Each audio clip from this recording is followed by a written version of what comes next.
Hey everybody, David here, and today I want to talk about Loki, Episode 5, Journey into Mystery. And if the title didn't ring a bell to you, the title Journey into Mystery is actually the title of the comic that introduced Thor and Loki to the world back in the 1960s, created by, I believe, Stan Lee and Jack Kirby. I think most of the Marvel comics characters, I believe, were created by the two of them. Well, no, Stan Lee created it with a lot of collaborators, but I think Thor was with Jack Kirby.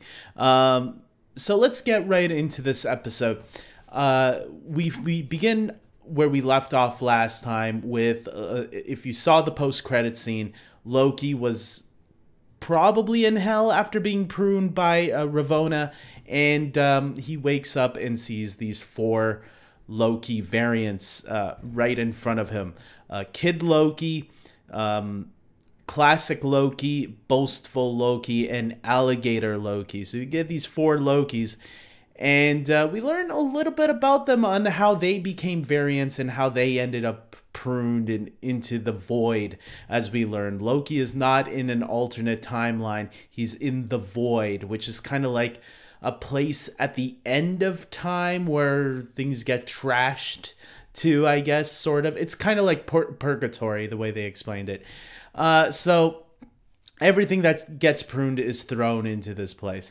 And getting to see these 4 Lokis and learning a little bit about them was fun and interesting. I really loved Richard E. Grant as Classic Loki, especially when we get to learn his backstory a little bit, that he was a Loki that survived Thanos. Instead of being killed with Thanos, he survived, managed to fake his own death and go off and live a long life, but where he was always alone and sad. Where he eventually even admits that he started to miss his brother. Because remember, if you remember in Thor Ragnarok, him and Thor were starting to get along together. You know, they were starting to have that brotherly bond. They even gave each other a big hug in that movie. So Thor and Loki's relationship by that point was already mending. And then for Thanos to take it away from them that quick, you know, it didn't last forever, and that Loki had to live with the thought of that never got to see his brother again. And then when he did make a move, the TVA eventually came and pruned him, and that's how he ended up there. Kid Loki was an interesting one, because when you find out that Kid Loki is actually, you know, the ruler of this place, I didn't really see much ruling. It seemed like every Loki that we saw eventually in this episode wanted to rule. Kid Loki killed Thor, so that was the big reason why he got pruned, or he got sent to this place.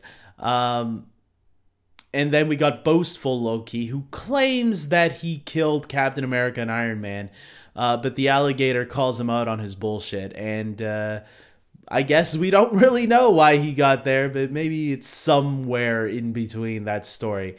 Alligator Loki, was Loki just wanted to become an alligator and stay as that, and he refused to return to a human? I don't know. But whatever his reason is, he's there. So yeah, we get these 4 Lokis, but then we get a couple of other Lokis coming and trashing their site later on. Which in the commercials, it did show that Loki, the one that was bad, leading this army of other Lokis. And when you watch the trailers, I was thinking that was the Loki that we've been following this entire time, and it was going to turn out that Loki was going to build an army. And I thought that was going to start with this episode, and then maybe by the end of this episode or the next one, we would have seen like the Loki we've been following leading this army. But that turned out not to be the case at all. So the trailers did deceive me, and but it was a lot of fun seeing all those different Lokis, how different they all looked. It does seem weird that it was only one other Loki that looked like Tom Hiddleston, but I guess Loki is a shapeshifter, right? So he can look like whatever he wants to look like. It doesn't have to be what we saw in one timeline. moving back to there were some great Easter eggs if you looked in the beginning throughout this entire place. The first one a lot of people have been talking about was the Thanos copter, which is a helicopter that in the comics that I guess Thanos rode. I don't know too much about it, but I thought it was funny that people were pointing it out, and I'm like, oh, that is cool. Okay. But the one that I did pick up on was Throg, who is a frog version of Thor. You see him when they're going down the hatch, and as it's going down, you see Mjolnir, yeah, Thor's hammer, along with Frog Thor in a bottle trapped inside trying to get out. So that was a great Easter egg, especially since I knew about Throg way before the appearance of this. People have been wanting to see Throg to some extent show up, and this was a nice little Easter egg at getting that in there. And then we go to the TVA and we follow Sylvie and Ravonna, who are dueling it out still from their last episode. Well, Sylvie has her somewhat under her care, I guess, under her whatever. And she tries to get some information from Ravonna. And Ravonna seems to be playing into it, you know? She seems to be helping-ish to give some information. And she does tell her some ways to get to the Void. Because when she said the Void, and that's where Loki and could be, I was actually believing her for a little bit at first. And then it was when she called Miss Minutes to pull up the file on the vehicle or the that could take them to that place. That's where I was like, okay, she's lying. And as soon as they shook hands, you could see that Sylvie wasn't falling it for that by that point either. So Sylvie obviously eventually escapes, and Ravonna is she going to help them? I doubt it, but it wouldn't surprise me if she turned at the last minute. But at the same time, I think she's truly doing something for herself. What are her motivations? I don't exactly know yet. It does feel like she wants to know, like, who is the person in charge, but maybe at the same time she wants to please whoever the person in charge is, like that she's been a loyal servant this entire time. So I'm curious on where Ravonna is going to go in the final episode, because at this point, I don't really have an idea of where she's going. Because later we see even she goes up to Hunter B-15, who's in a prison cell. And Hunter B-15 says, you know, you think this is right? You think lying to everybody is the right way? Like, we should be telling everybody the truth. And I'm paraphrasing, of course. And, you know, Ravonna's like... She has that smug look on her face, evil smug look, and I don't know, man. I think she could end up not on a good side of things by the end of this. I don't think she's gonna make it out alive. Let's just put it that way. One good thing about this episode, we get Mobius back. Thank goodness. I didn't think as soon as we saw Loki at the end credits, I already started wondering, well, okay, if Loki is alive, then there's a good chance Mobius is still around too. And thankfully he does. Too bad we didn't see his side of things on how he figured things out. But we know Mobius is smart enough to figure things out. At times, it seems like he's even smarter than Loki himself. So he meets up with Sylvie, though, when Sylvie she prunes herself to escape from Ravonna and gets herself into the Void. And eventually Sylvie meets Mobius, and both of them drive, and eventually they meet Loki with classic Loki and Kid Loki and Alligator Loki. Boastful Loki, by that point, we find out he betrayed the Lokis by getting those other Lokis to come and attack the hatch. And so boastful Loki is no longer part of the team. But yes, Sylvie and Loki get reunited. And we get some nice, sweet moments with the two of them, even though I still don't. There's something wrong with the relationship. I don't know. To me, some people are able to separate it, and maybe it's because, yeah, one is a guy, one is a girl, so it's not two Tom Hiddlestons. But at the end of the day, it's still the same Loki. It's just he changed himself to a woman. So he could change the name and the face and all she wants. Sylvie is still Loki. Loki is Sylvie. Sylvie is Loki. You know, I was going to make an Ace Ventura reference. Einhorn is Finkel. Finkel is Einhorn. It's the same person. So I don't know. I just don't know if it's right for Loki to get into a relationship with himself. It's weird. I know it's fantasy and it's not real, but I mean, it's almost like it's incest. That's what it is. You practically better go get into a relationship with your brother or sister or whatever, because that's what's going on here. I'll leave it at that. So finally, Loki, Sylvie, and the other Lokis and Mobius, they all agree together to go fight this monster, which they call the Alioth. Alioth is the name of the creature, and they go and fight them, and we get this cool, epic showdown, which clearly, if this was on the big screen, it would have been awesome to watch, because these Marvel TV shows and The Mandalorian, you know, I can't wait for the future of Marvel and Star Wars on Disney Plus, because these are clearly on the level of the films as far as I'm concerned in terms of storytelling and visuals and acting. I think it's all been great so far up to this point. And getting to see them battle this, even though the smoke monster is probably like, at my first thought was like, smoke monster, please don't be Galactus from Fantastic Four: Rise of the Silver Surfer. But then I also thought, oh, but there was also a smoke monster in Lost. So I don't know. But the smoke monster, maybe it was cheaper to do as a smoke monster. I don't know. But still, it looked good to me for what it was. And we see them battle it as classic Loki decides to distract it with an illusion of Asgard.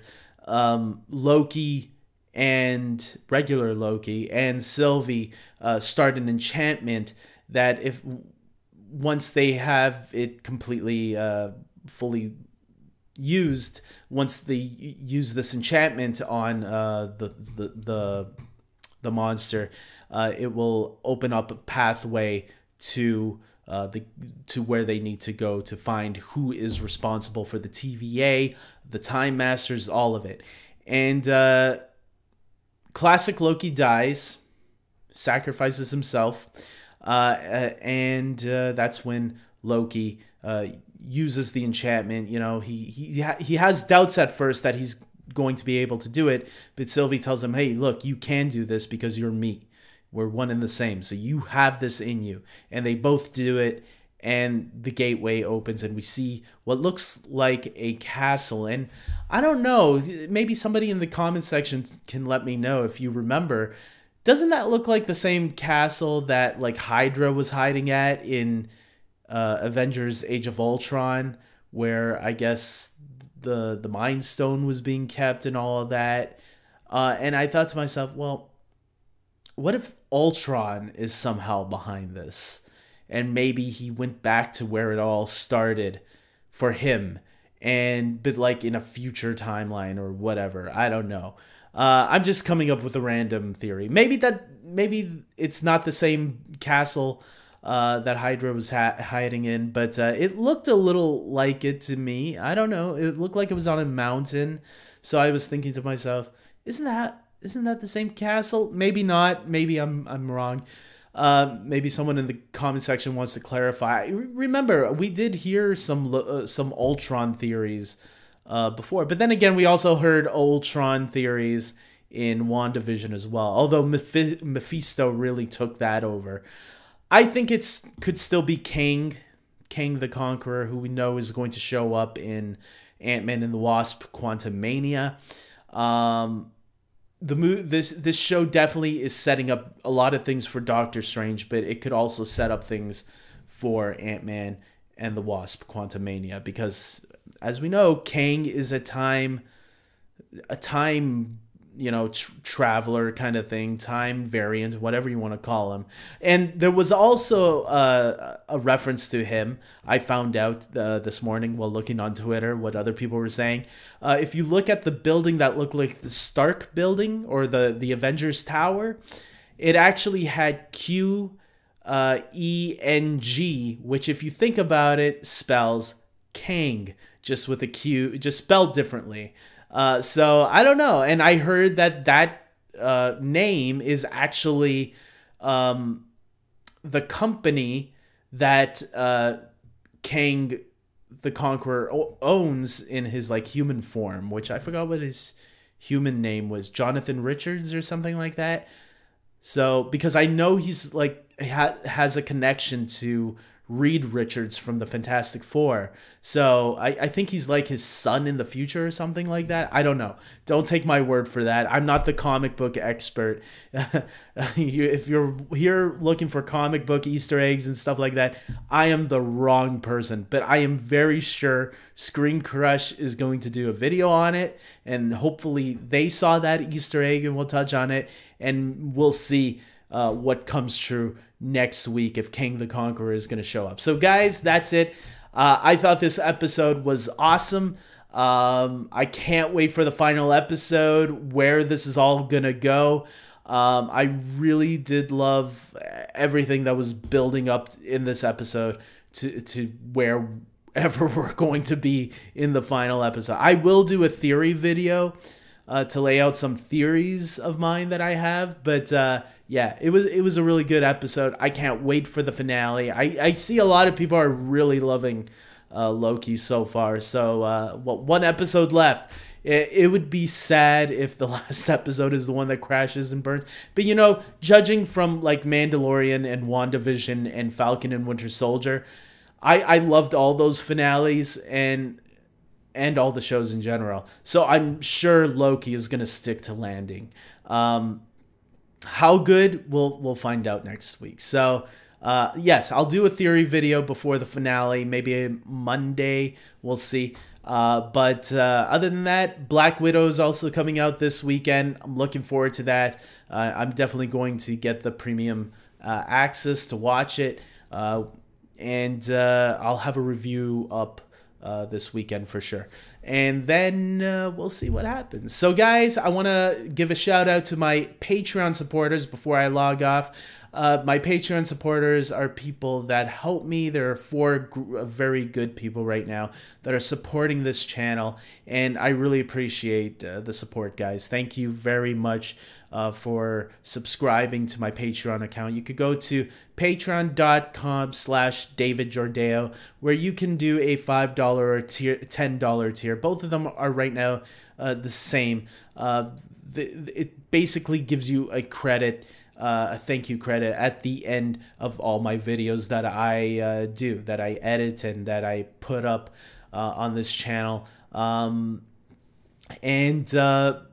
Yeah, that's all I can pretty much say. And if you can donate, it would be very much appreciated. You know, I know everybody's struggling right now, including me. But I do want to grow this channel and get better and get bigger. But look, I can only do that with some support helping me. And if you think, hey, you know what, this guy does pretty good videos, let me help him out. That's all I can ask. And if you can't, the best thing then to do would be to like every video, to subscribe to my channel if you haven't already, and to give out a link to people and say, hey guys, check out this guy's videos. He's pretty good at what he does. He talks about Marvel, DC, Star Wars, Lord of the Rings, Harry Potter, mostly Marvel's, Star Wars, and DC, and Disney and Pixar. Basically, I should really just become a Disney channel, because other than DC, I talk about all the things that Disney practically owns. So who knows? One day, if DC goes down the drain, I might become a Disney exclusive, talking about all their products. But with that being said, guys, thank you very much to my subscribers one more time. You guys are the best. And with that being said, until next time, everybody, take care.